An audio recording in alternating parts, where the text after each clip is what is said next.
सोच रहे होंगे कि ये कैसे संभव है कि सजीव और निर्जीव या मृत कोशिकाएं होती हैं। क्या इसका अर्थ ये है कि सजीव जीवित कोशिकाओं से बने होते हैं और निर्जीव जैसे कि ये कुर्सी निर्जीव कोशिकाओं से बने होते हैं? बिल्कुल नहीं। एक शरीर जो कोशिकाओं से बना होता है यह प्रत्येक सजीव की व्यक्तिगत विशेषता है। सभी सजीव छोटी छोटी इकाइयों से बने होते हैं जिन्हें कोशिकाएं कहा जाता है। ये किसी भी सजीव की बहुत छोटी सजीव इकाइयां होती हैं। हम जानते हैं कि मनुष्य सजीव प्राणी होते हैं। इसका अर्थ है कि वे भी कोशिकाओं से बने होते हैं। कोशिकाओं की बात करें तो आपको पता होना चाहिए कि पादप कोशिकाएं और जंतु कोशिकाएं होती हैं। और जी हाँ, मानव कोशिका जंतु कोशिकाओं की श्रेणी में आती है।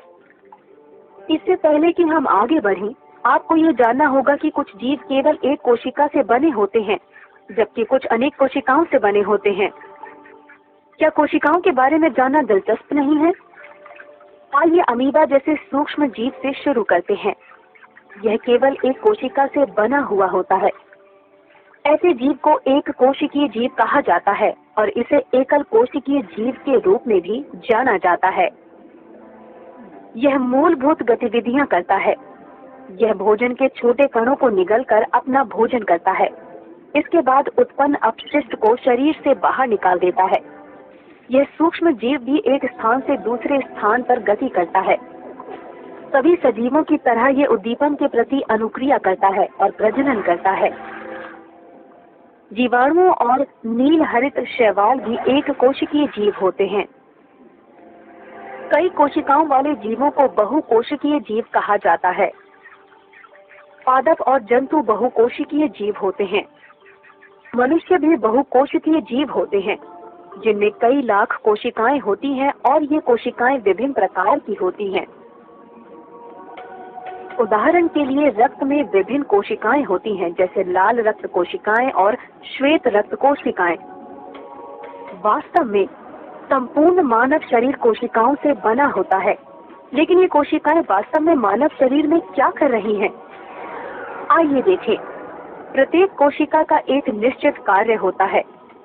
उदाहरण के लिए श्वेत रक्त कोशिकाएं रक्त में प्रवेश करने वाले रोगजनकों को निगल लेती हैं और नष्ट कर देती हैं।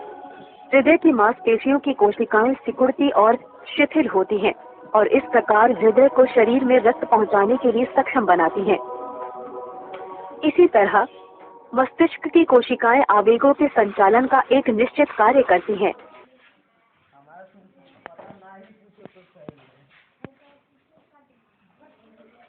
और इससे जीवों को अपने परिवेश से अवगत होने में मदद मिलती है।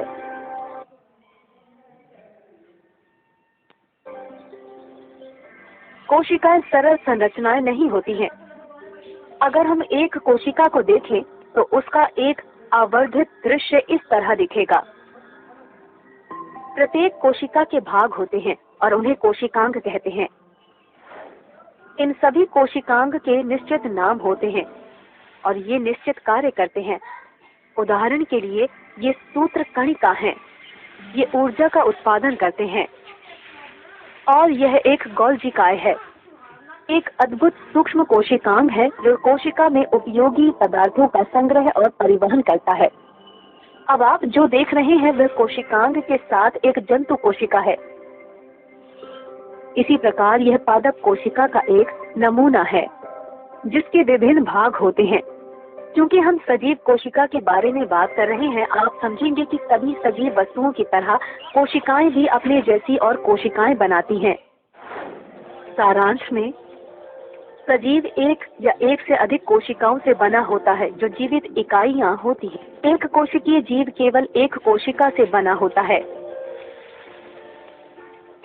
पादप और जंतु बहुकोशिकीय जीव होते हैं और प्रत्येक कई लाख कोशिकाओं से बना होता है। मनुष्य और अन्य सभी बहुकोशिकीय जीव विभिन्न प्रकार की कोशिकाओं से बने होते हैं। प्रत्येक कोशिका का एक निश्चित कार्य होता है। एक विशिष्ट पादप या जंतु कोशिका कई कोशिकाओं से बना होता है। एक कोशिकीय और बहुकोशिकीय जीवों में कोशिकाएं अलग अलग कार्य करती हैं। मनुष्य में पेशी तंतु और तंत्रिका कोशिकाओं जैसी कोशिकाएं गति प्रदान करने के लिए एक साथ कार्य करती हैं। केवल एक कोशिका से बने जीव कैसे कार्य करते हैं? क्या वे गति करने में सक्षम होते हैं? अपने सभी प्रश्नों के उत्तर प्राप्त करने के लिए हमारे वीडियो